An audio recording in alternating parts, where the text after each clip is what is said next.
In early October, the Huskies United Soccer Academy, also known as HUSA, defeated British Columbia's ISCT Pegasus 2-0 to win the Challenge Trophy as the top amateur men's team in our country. It was the first time in 99 years of competition that a team from Saskatchewan won this elite national championship. Unfortunately, there is no video footage of the match, so a few members of the history-making side will take you through the game, the celebration, and what it meant to them. We took the play to them in the first 15 minutes. We're unfortunate, I think, not to be up 2 or 3-0. The game at this point is a little bit of a blur for me. I just remember getting the early goal. I missed what's referred to as a sitter a few minutes in, and felt that I needed to redeem myself for that blatant miss, so I kind of made a run, I guess, across the top of the penalty box or the 18-yard box, and Stephen Patterson played a ball through to me kind of between the center back and the right back of BC, and it was a bit of a bouncing ball. Just kind of got on the end of it and flicked it past the keeper who was coming out at the time with the outside of my foot, and just watched it go in. And I don't know, to be honest, at the time it just kind of felt like any other goal I've scored, but then when you actually reflect back on it, it's clearly the most important goal of my life. So they never really found a way to break us down. I felt that was the biggest thing. Normally as the game progresses, you can kind of learn how teams are playing, and how to kind of get by them, and to I guess try and eventually get a goal. But they just couldn't do that. We seemed to plug up the middle really well. They tried playing a lot of long balls.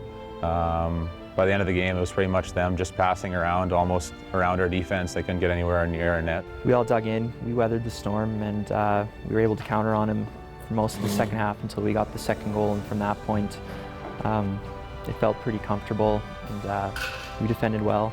When the first goal went in, which was a great build-up, great finish by Nate, that I was feeling good, and then when I came on, I just really wanted to get a bit of input on there to try and, I guess, mark the game off, just finish it off.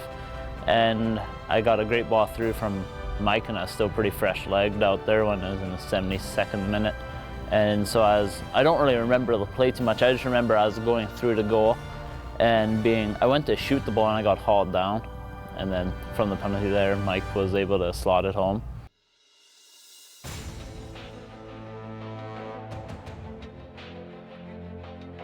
Each team has to play 5 games in 5 or 6 days, depending on how your schedule's laid out. And for us, our bye day was the first day of the tournament, so we had to end up playing 5 games in 5 days. So we need that depth just to make sure we can make it through the tournament without injuries and fatigue and everything. And we were fortunate enough to have 18 guys that were all very skilled, very talented soccer players.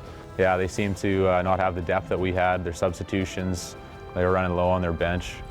And we were pretty much just fitness-wise, it seemed like we were taking it to them that way. Even going back to my youth days, this was definitely the deepest team I've ever been on. And just the players coming off the bench, replacing the guys who started, there really wasn't any drop-off in talent or skill or whatnot. So it was definitely the key to the tournament.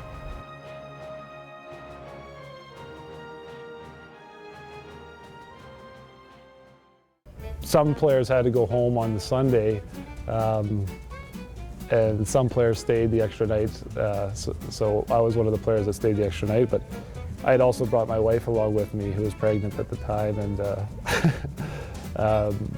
I was actually so tired that I didn't even go out that night, and I just went to bed probably at like 10 o'clock. So I still get razzed to it to this day because we were in Montreal and we just won gold for the first time in 99 years. And all of my friends and teammates were out partying and having a good time, and I was at my hotel sleeping. So I think intimate would be the best word to describe the experience with the trophy.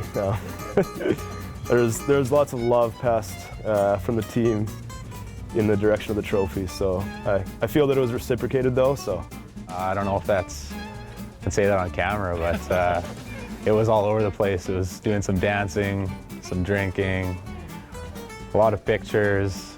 I'll just leave it at that, I guess.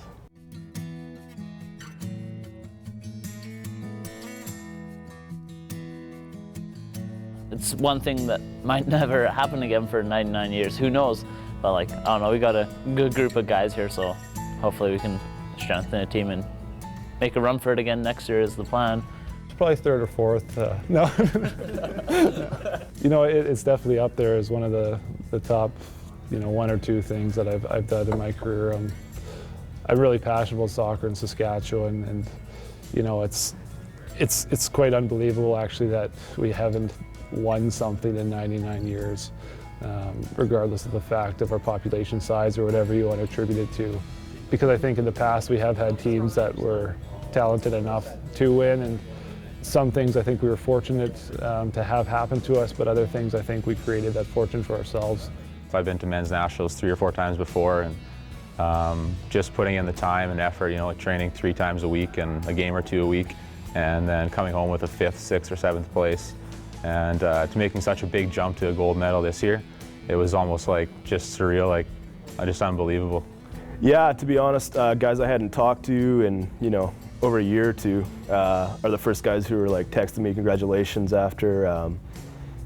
Matt Lamb, Henry Fernandez, guys like that who have been around the block a number of times with Arsenal, which is kind of the team which preluded the Husky alumni squad. So yeah, great to hear from guys like that who, you know, have been at men's nationals a number of times as well and had some strong performances. So some of these teams that go come from clubs that you know, have draw from a population that's the size of you know, our province. So to play against teams that were represented from Vancouver and Toronto and Montreal itself, for Saskatoon to go there that is normally a bit of a doormat for the rest of the provinces, the big provinces at soccer, and go there and beat them all.